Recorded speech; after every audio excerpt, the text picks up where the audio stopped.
కూటమి ప్రభుత్వం ఉద్యోగాలు భర్తీ చేయడం లేదని మాజీ ఎంపీ మార్గాని భరత్ విమర్శించారు. నిరుద్యోగ భృతి ఇవ్వడం లేదన్నారు. జాబ్ క్యాలెండర్ వాగ్దాని తుంగలోకి తొక్కిందని మండిపడ్డారు.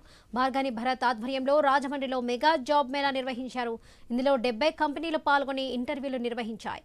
4850 మంది యువత ఉద్యోగాల కోసం వచ్చారు. అందులో 400 మంది ఉద్యోగాలు పొందారు. ప్రభుత్వాన్ని ప్రశ్నిస్తూ ఈ జాబ్ మేళా నిర్వహించామని మార్గాని భరత్ అన్నారు. డాక్టర్ బిఆర్ అంబేద్కర్ కోనసీమ జిల్లాలోనూ జాబ్ మేళా నిర్వహిస్తామని మాజీ ఎమ్మెల్యే చిర్ల జగ్గిరెడ్డి తెలిపారు.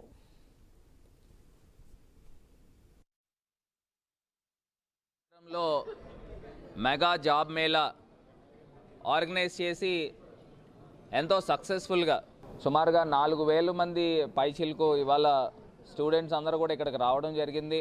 ఫస్ట్ రౌండ్లో వెట్ చేసిన తర్వాత 450 మెంబర్స్కి ఇందులో వెట్ చేసి ఆఫర్ లెటర్స్ తయారు చేశారు. మొత్తం అందరికీ కూడా మ్యాక్సిమం అవకాశాలు కల్పించాలని వాళ్ళందరినీ కూడా రిక్వెస్ట్ చేశాను. యూత్ అందరికీ కూడా అవకాశాలు కల్పించాలని మరి ముఖ్య ఉద్దేశంతో ముందుకు వెళ్తున్నాము. మరి ఇప్పుడున్న ప్రభుత్వంలో చూస్తే కేవలము ఒక అమరావతి అనే ఒక రాజధాని అని పెట్టి దానికి 2 లక్షల కోట్లు కావాలని చెప్పి మరి చెప్తా ఉన్నారు. ఆ 2 లక్షల కోట్లు చూస్తే ఆంధ్రప్రదేశ్కి వచ్చే రెవెన్యూయే సంవత్సరానికి 1,20,000 కోట్ల రూపాయలు. 2 లక్షల కోట్ల రూపాయలతో రాజధాని ఎట్లా కడతారంటే కేంద్ర ప్రభుత్వం సహాయం చేయాలి. మరి ఏమాత్రం సహాయం చేస్తున్నారని అంటే ఇవాళ మనకు కనబడతా ఉంది.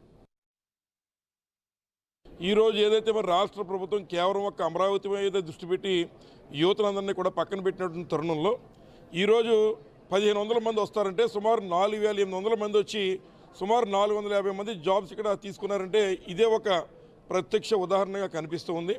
కాబట్టి ఇప్పటికన్నా మరి ఏదైతే యంగ్ టర్క్స్ ఎవరైతే మనకు ఉన్నారో మరి ఏదైతే టాలెంట్స్ ఉన్నటువంటి యూత్ అంతా కూడా మనకు ఉన్నారు అటువంటి వారికి జాబ్స్ ఇచ్చేటువంటి దాని మీద ప్రస్తుతానికన్నా ఉన్న ప్రభుత్వాలు దృష్టి పెట్టాలని కోరుతున్నా.